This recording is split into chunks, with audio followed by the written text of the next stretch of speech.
vimos que a moción estaba chea de boas intencións, pero sí, tamén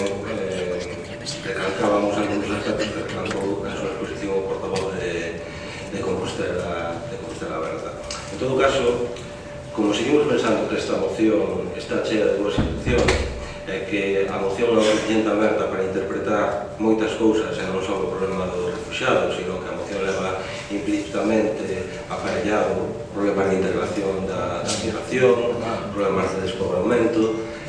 sabendo que todo o que se expone é certo, e sabendo tamén que as intencións son boas, pois consideramos que debemos apoiarla. Debemos apoiarla desde un punto de vista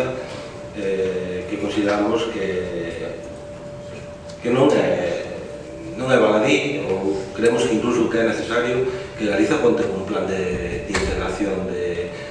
das persoas migrantes e das persoas refugiadas. Outros territorios do Estado español contan con el e fixaron estudios ao respecto. Nós, si consideramos, e así lle transmitimos a través dunha emenda ao portavoz de alternativa,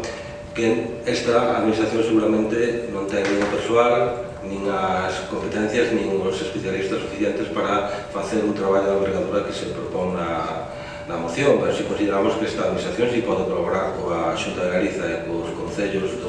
de Galiza en elaborar entre todos ese plan integral. Por lo tanto, a nosa emenda pasa por cambiar a